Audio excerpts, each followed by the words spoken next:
Hello, my name is Kenneth Young, and this is a presentation for Dr. Christensen's Accounting 6650 class, and it is about Kim Emigh and the way he resolved an ethical conflict that he had at WorldCom, and also how we can compare his actions to what is spelled out in the IMA Statement on Professional Practice in their conflict resolution section, and also comparing it to the ideas brought up in the We Don't Need Another Hero article.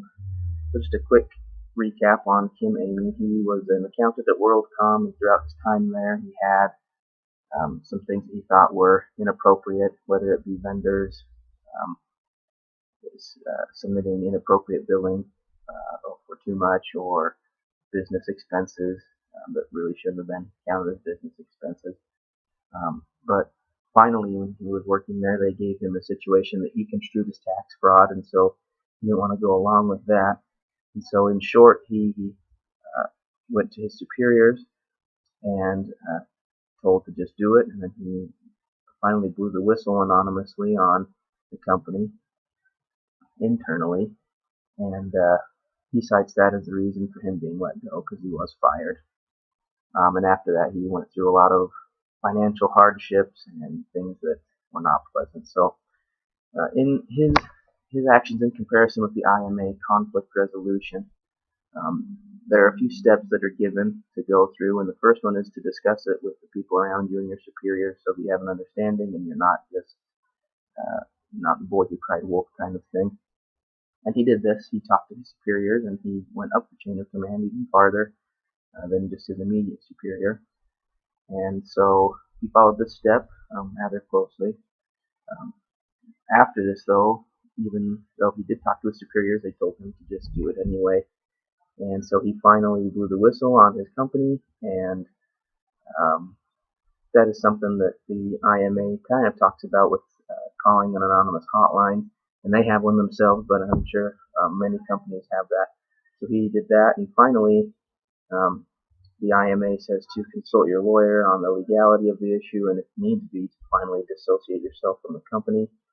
He was fired, so it's not that he quit himself, but the idea is still the same, that he finally did not work there anymore due to the incompatible nature of what the company and he thought were proper ethics.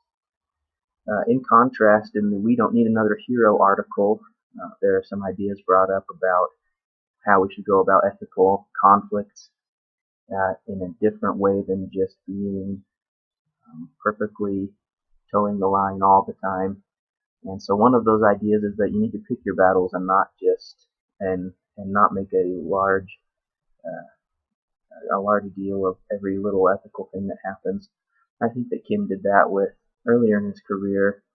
He had problems with some of the business practices, but they could be construed as appropriate, so he didn't make a big deal about it. But when finally something that was over the line happened, he did stand up for what he thought. I think that he picked his battles there. Another idea brought up in We Don't Need Another Hero is compromising and not being so rigid that you can't see other people's point of view or accept things that maybe you didn't think of. In this case, without knowing all the details, it's hard to know who was right and who was wrong. It seems like Kim was right, but that the situation was unethical. But I think that he talked to his superiors, and he went up the chain of command to try and understand the problem and to remedy it. Unfortunately, the problem was that they just didn't want to remedy it. And so I think that compromise in this situation didn't work, but that is a good path to take. And finally, something that you need to think about is not to be so obnoxious and loud that you are looked upon as rude or inappropriate when it comes to ethical conflicts.